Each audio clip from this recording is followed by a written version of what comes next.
Merry Christmas, everyone, or Happy New Year's, or somewhere around that. Anyways, my name is William, and today we return for some more mythology. Today we are covering the story of Orpheus and Eurydice.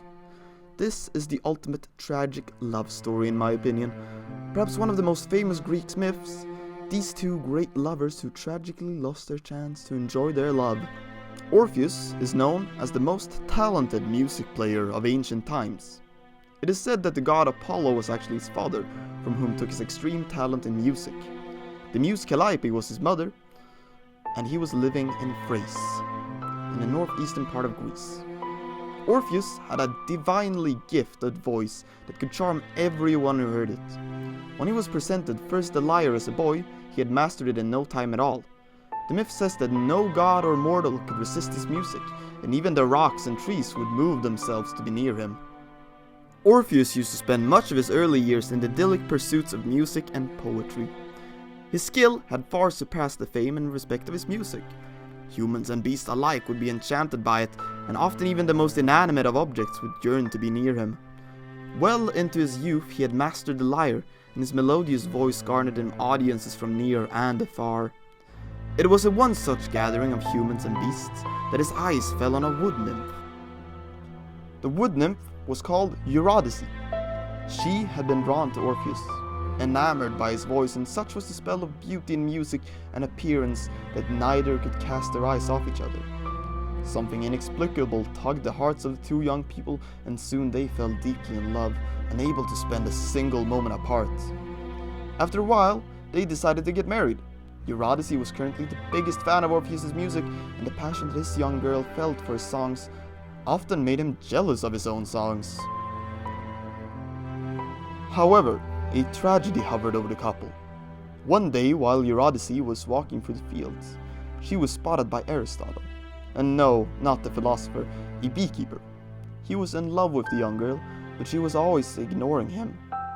The beekeeper finally went after him this day, and he was going to declare his love for her.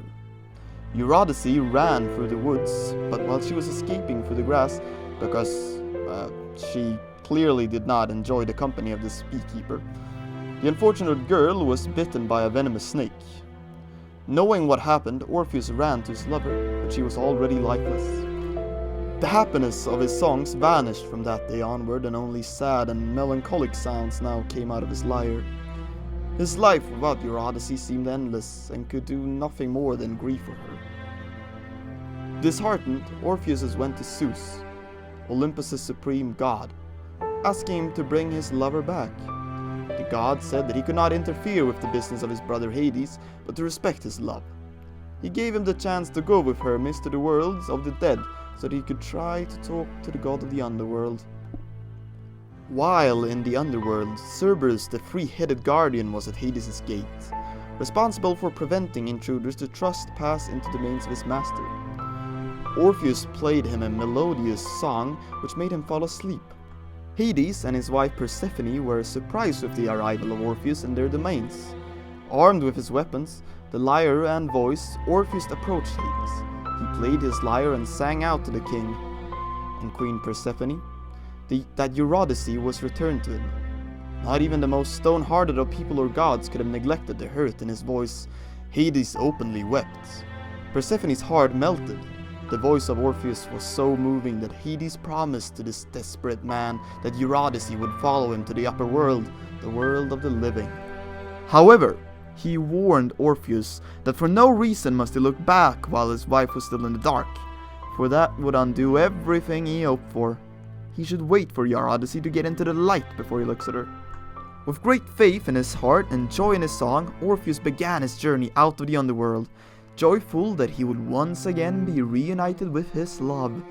As Orpheus was reaching the exit of the underworld, he could hear the footfalls of his wife approaching him. He wanted to turn around and hug her immediately, but managed to control his feelings. As he was approaching the exit, his heart was beating faster and faster. The moment he stopped on the world of the living, he turned his head to hug his wife. Unfortunately, he got only a glimpse of Eurydice before she was once again drawn back into the underworld. The tunnel was sealed. Orpheus was desolated and plunged into a horrible depression. From then on, the heartbroken musician was wandering disoriented. day after day, night after night, in total and utter despair. He can find no consolation in anything. His misfortune tormented him, forcing him to abstain from contact with any other woman, and slowly but surely he found himself shunning their company completely. His songs were no more joyful, but extremely sad. His only comfort was to lay on a huge rock and feel the caress of the breeze. His only vision was the open skies. He was, at one point, found by a group of Dionysus' priestesses. Dionysus was the god of wine, fertility, and revelry, and therefore they were all drunk. In their stupor, they made sexual advances toward Orpheus but were spurned, as the old musician was still grieving the death of his lover.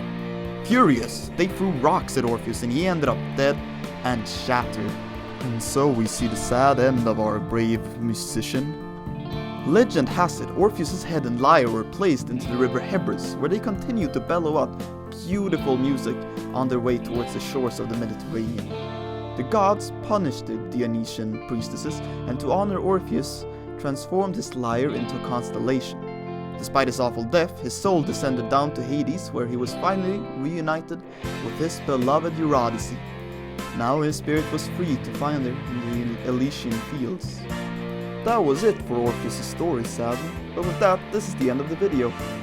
You may leave if you like, but if you don't, how about taking a look at some other videos of ours, or to leave a like and maybe a cheeky subscription to the channel, eh? What do you say?